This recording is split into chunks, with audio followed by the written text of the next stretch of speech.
Hi, my name is Marshall, and today I'm going to show you how to install these Hypersphere silencing rings onto a Topre keyboard. For this video, I'll be installing them into my Cooler Master Novatouch TKL. So what are they? The silencing rings are basically little gaskets that go on top of the Topre slider to make it so that when the slider returns, it doesn't make a loud click. It just kind of hits the little gasket and makes a little thud sound. Let me jump ahead and show you what I mean by that. Okay, so you're getting a little sneak preview here because I've already got everything taken apart, but I want to talk a little about why these things work. And so essentially what I've got here is two Topre sliders. One of the Topre sliders has a ring on it, the silencing ring here. You can kind of see me wiggling it around. The other one does not, so I'll try to get a little bit closer picture of those. So as you can see, this one has no ring, and this one has a ring on it. So the way that these rings work is the way that these sliders work is I'm going to pop these back in. So we'll put this one with no ring on that key, and we'll put this one with a ring on that key. And the way that it works is when I let go of the key, that's simulating the spring pushing the key back up. And so without a silencing ring, you get a click from the plastic of the slider hitting the rest of the keyboard. With the slider though, you get a little thud, just barely audible thud. I'm going to put this right next to the microphone to get a really dramatic example. So here's the click and no click. So now I'm going to put this slider, pop it back out, and put this ring back on it. And that's kind of how these things work. That's why these were invented, is to minimize that clack sound from when the spring pushes the key back up. So why are they called Hypersphere? Well, that's pretty easy. They're sold by someone on eBay who goes by Hypersphere, and I'll put a link to where you can buy them from that eBay seller Hypersphere in my video description down below. So why would you want to install them? Well, they make your keyboard a lot quieter and a lot more fun to type on.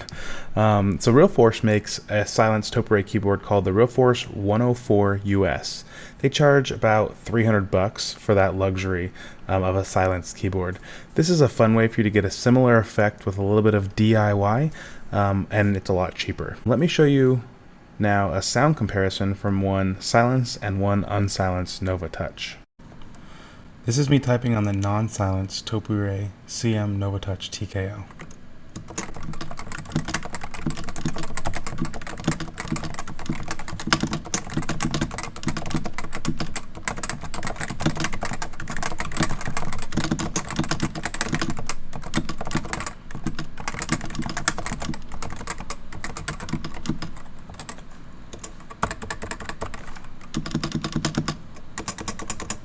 This is me typing on the Hypersphere silenced Topre CM Novatouch TKL.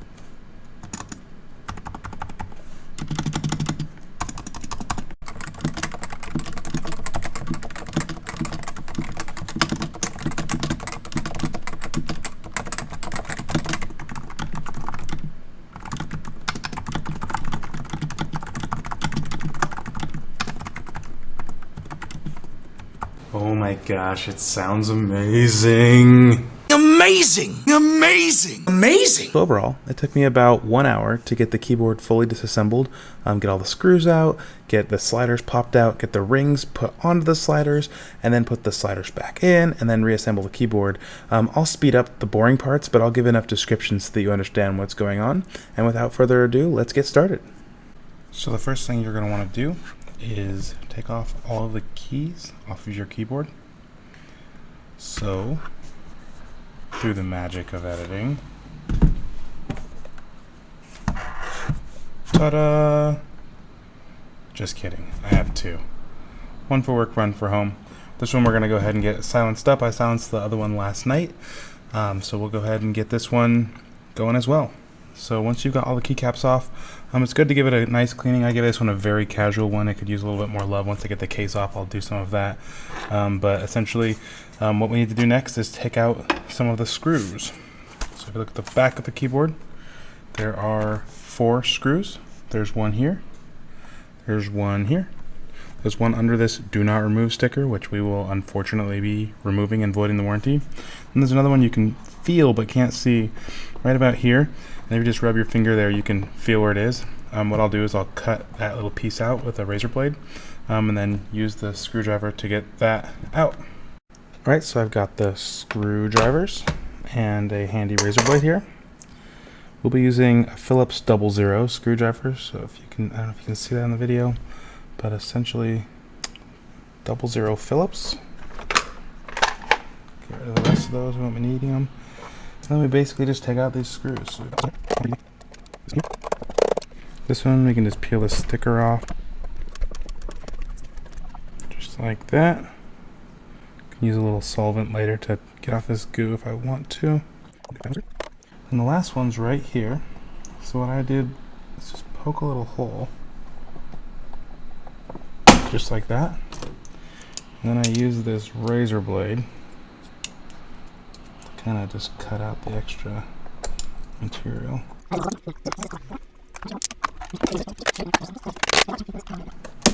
There we go, 4 screws down.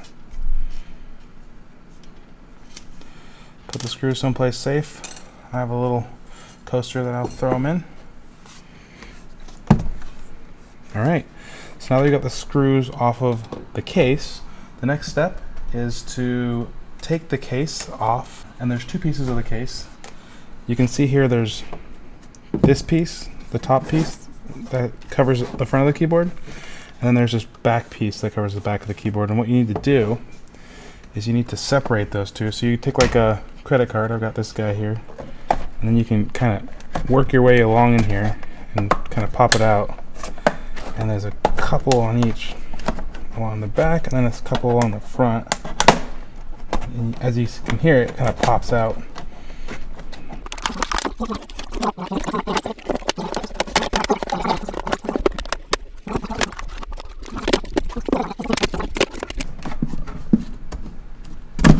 There we go. Alright, so now we've got the case off. This is actually a great time to clean the keyboard.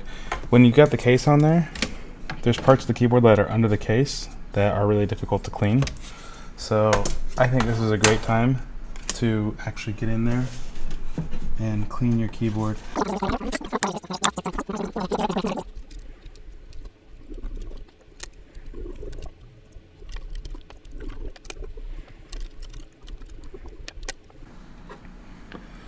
Alright, so that is much better. It's not perfect, but it does a lot better than when I started. And the nice thing about using alcohol is it'll evaporate really quickly. So as you can see, it's already most of the way evaporated, and I just finished it a few seconds ago. So next I'm going to wipe down my workspace just to get some of that extra dust that I created out of there. And the next step is to take the back of the keyboard off. So we're going to separate this metal plate here from the back of the case. And so the way that we do that, there's 2 screws. Not too bad. So we've got 1 screw here, right here. We've got a 2nd screw right here. Those 2 screws come out using the same screwdriver. And now this whole mechanism detaches. What I recommend is pulling it away. You have to be careful here, because inside, right over here where my finger's pointing, there's a connector right there. That is the connection to the USB port here from the back case to the PCB. And so we're just going to disconnect that from the PCB, and it just kind of slides up.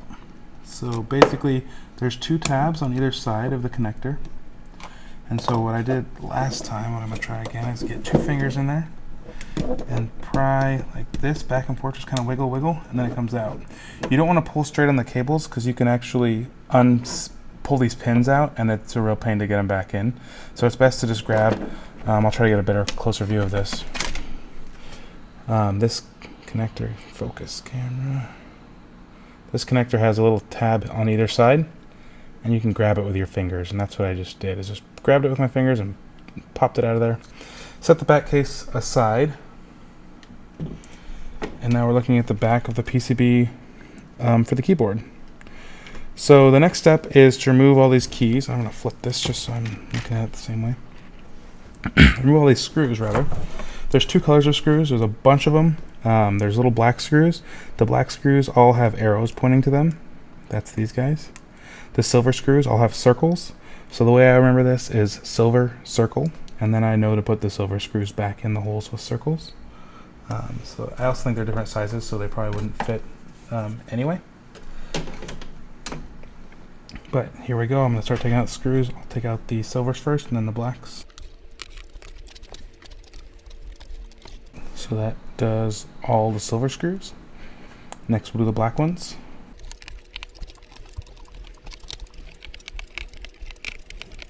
Okay, so I'll go back to this side. And so what I'm going to do is I'm going to pick up the side here.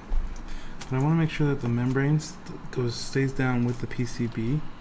I don't want it to come up with. So I'm just pushing down on the membrane. So see how this stays attached? You kind of want this in one piece, because see how this one, the spring came a little misaligned, and they're kind of a pain to get realigned. Okay, so now that we've got the keyboard fully assembled to where we need it, it's time to install the silencing rings to the sliders.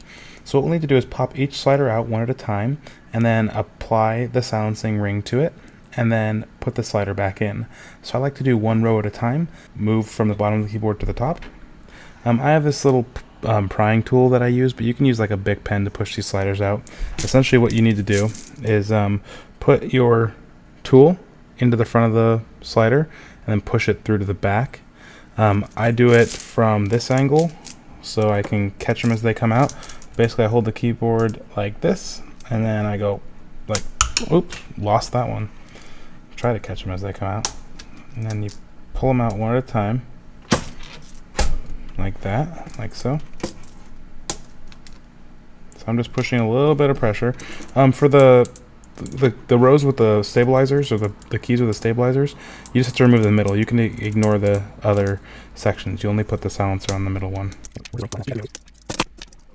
Okay, so now that we've got the bottom row of sliders removed, as you can see, they're all over here. We got a big pile of silencing rings here.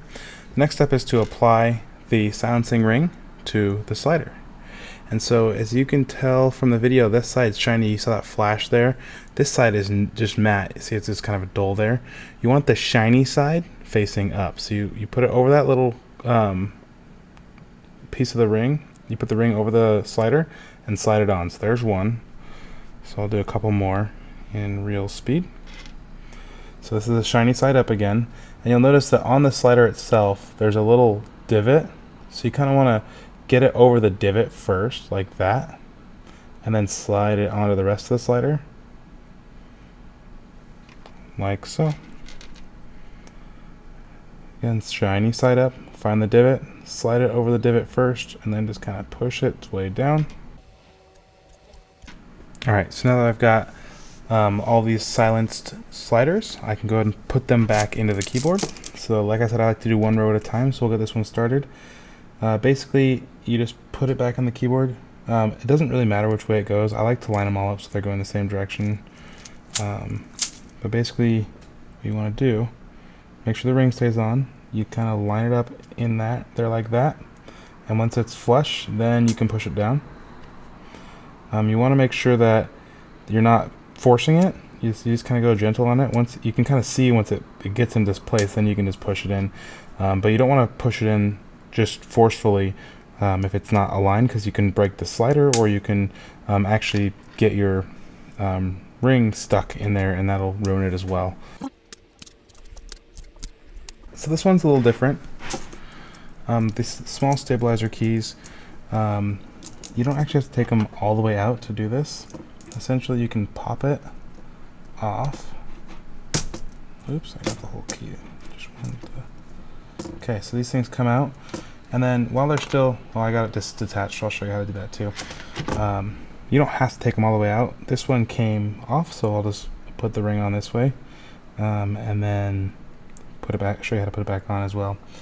So essentially on the back here, there's one place where you can actually slide the stabilizer in, and then it kind of locks in when you pull it down. So the way that works is, now that the stabilizer's nice and up like this, when it's up, you can kind of just push straight on and then slide. So once you get both sides in, then you can kind of slide it into place. And then once it's in place, keep it on the, so that the little stabilizers are on the bottom, and then just flip the key over and drop it in place. And that's all there is to it. And then it works just the same as the rest of them otherwise.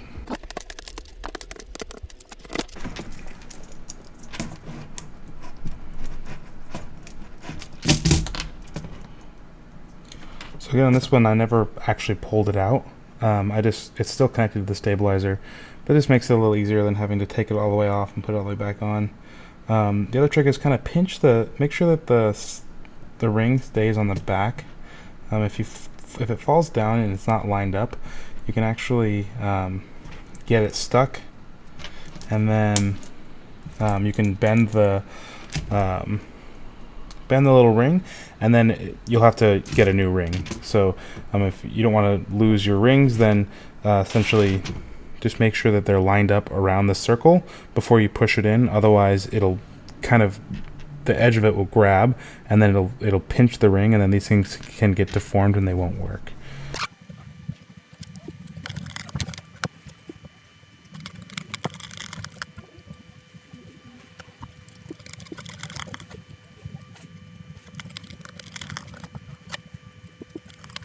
Next step is reassembling the keyboard, and so you kind of do it in the reverse of taking it apart.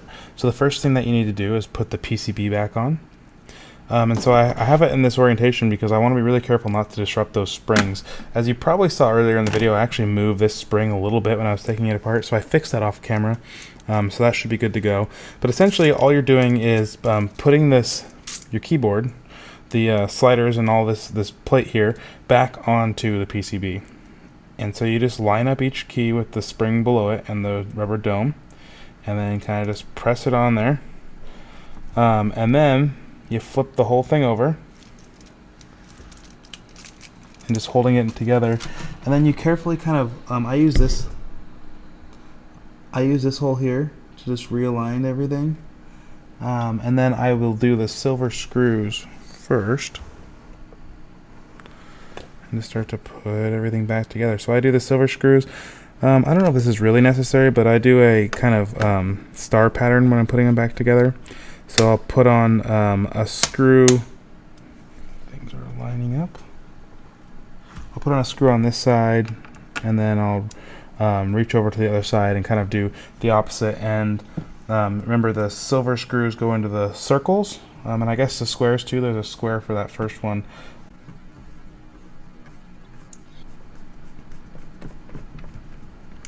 So, and I'm just doing, just not really super tight, just like barely hand tight. I'm trying to make sure that I'm not going to put too much pressure on the PCB, just enough to keep everything put together. But then, yeah, notice that I'm doing kind of a star pattern, kind of bouncing across. The next one will be down here somewhere, just so that the pressure kind of evens out.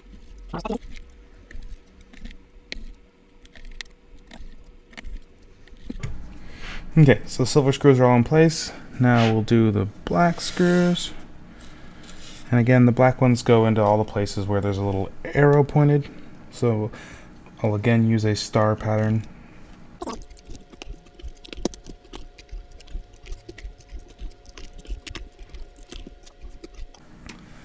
Okay, so I've got the PCB reattached. So the next step is to put the back case back on. So we start like this.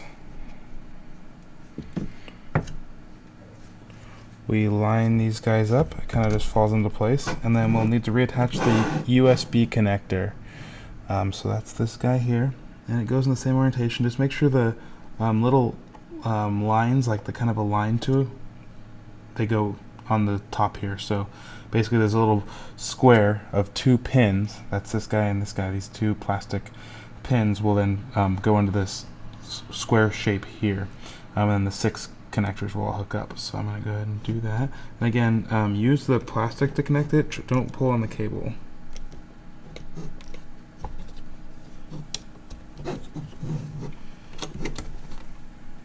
I find it helps with 2 hands too. And be careful not to push the PCB too hard. I actually hold back on the plastic. The piece that's soldered to the PCB, I actually put my finger back behind that too as I'm pushing it in, just so that to make sure I don't accidentally rip that off. Okay, and then just pop it back together. And it kind of falls into place there. And give it a few good pushes, and then you'll see the holes from those 2 black screws that we put back in. So do those 2 black screws next. Okay, now that we've got the back plate, the back case reinstalled, we reattach the front case. So got that here. So I think it's easier to pop in the bottom part first.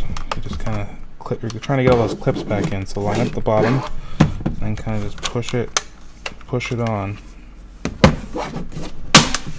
It makes a little bit of noise.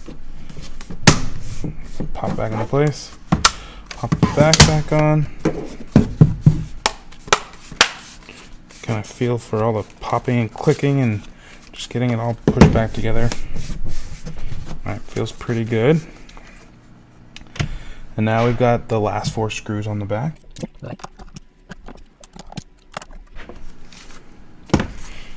Alright, that should do it. Feels pretty good. All the keys are pushing back up when I push on them. Everything feels natural and normal. It's time to put the keys back on. So these keys were actually all downstairs drying. I washed them earlier in preparation of putting this back together, so they're nice and clean. But I'm just gonna pop all the keys back on. So here we go.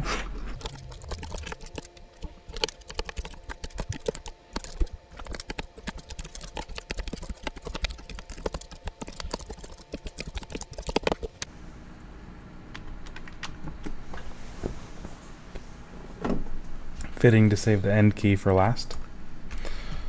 Next up, let's see if it works.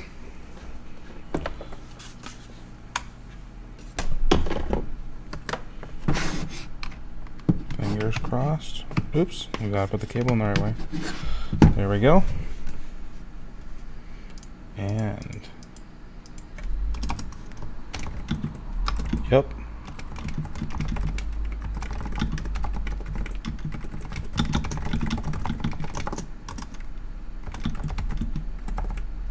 Amazing. Amazing! Amazing! Amazing! So thank you for watching. I hope this was a helpful video for you, and now you've got your own silenced Topre keyboard. I want to give a shout out to the r/mechanical keyboards community on Reddit. It's a great place to go to learn more about mechanical keyboards. Thanks.